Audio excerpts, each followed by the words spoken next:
प्राप्त થઈ રહ્યા છે। પાટણમાં રેગિંગથી વિદ્યાર્થીના મોતનો આરોપ, વિદ્યાર્થીના શંકાસ્પદ મોત અંગે મોટો આરોપ મુકાયો। ધારપુર મેડિકલ કોલેજના વિદ્યાર્થીનું શંકાસ્પદ મોત થયું। પરિવારજનોએ કોલેજમાં રેગિંગનો આરોપ મૂક્યો છે।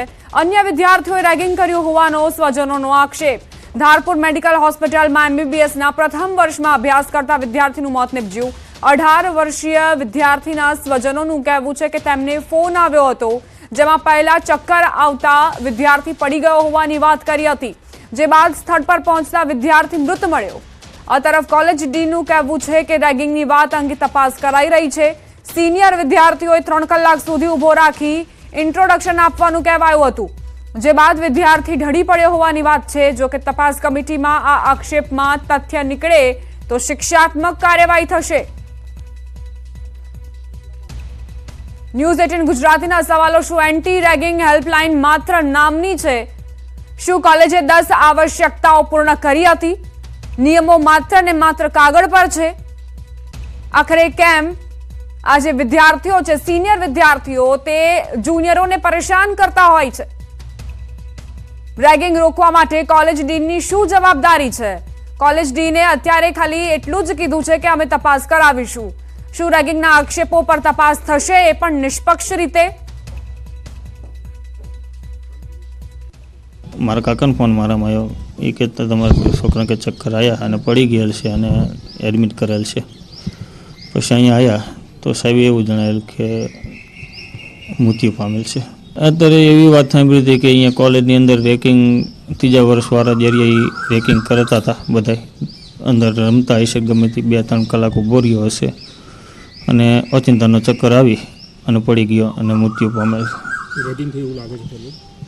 રેકિંગથી વાત છોકરા અહીંયાના જે ધારપુરના જે અભ્યાસ કરે, જે ફર્સ્ટ યરમાં, એ કહેતા હતા કે રેકિંગ ચાલુ હતું। વિદ્યાર્થીઓને પૂછપરછ કરતા એવું જાણવા મળેલ છે કે સિનિયર વિદ્યાર્થીઓએ તેમને 3 કલાક ઊભા રાખીને ઇન્ટ્રોડક્શન આપવાની વાત કરેલ હતી અને જે દરમિયાન આ ઘટના બનવા પામેલ છે। જો કમિટી પ્રમાણે અને જે તે સમયે પોલીસને બી ઇન્ફોર્મ કરીને એના એક્સિડેન્ટલ ડેથની વાત કરવામાં આવે છે, એના પેરેન્ટ્સને પણ ઇન્ફોર્મ કરવામાં આવેલ છે, બોલાવીને એમને સાંત્વના આપીને પોસ્ટમોર્ટમ માટે પણ વાત કરેલ છે। સાથે સાથે જો સ્ટુડન્ટ દરમિયાન રેગિંગની ઘટના બહાર આવશે કે એવું થશે તો તાત્કાલિક ધોરણે કમિટી મિટિંગ અમે બોલાવી છે અને એ પ્રમાણે જો હશે તો એના શિક્ષાત્મક પગલાં તાત્કાલિક ધોરણે ભરવામાં આવશે।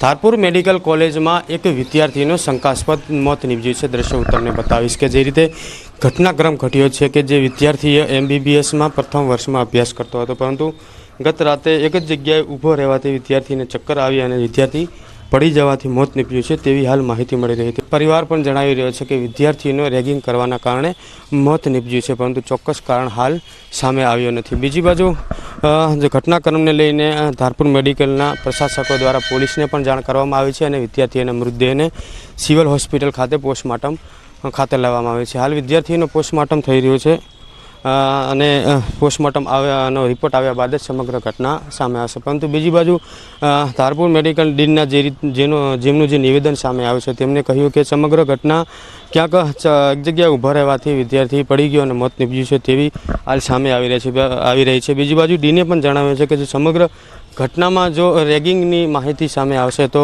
આ બાબતે એક તપાસ કમિટી રચવામાં આવશે અને તપાસ કમિટી દ્વારા જો વિદ્યાર્થીઓનું મોત રેગિંગના કારણે જો થયું હશે તો તેના સામે શિક્ષાત્મક પગલાં પણ ભરવામાં આવશે। પરંતુ હાલ એમબીબીએસના પ્રથમ વર્ષમાં વિદ્યાર્થીનો મોત સિનિયર વિદ્યાર્થીઓ દ્વારા રેગિંગ કર્યો છે, તેવી હાલ આક્ષેપબાજી થઈ રહી છે અને વિદ્યાર્થીઓના જે પરિવારજનો છે તે હોસ્પિટલ આવ્યા છે અને ક્યાંક આક્રંદ પણ છવાયો છે।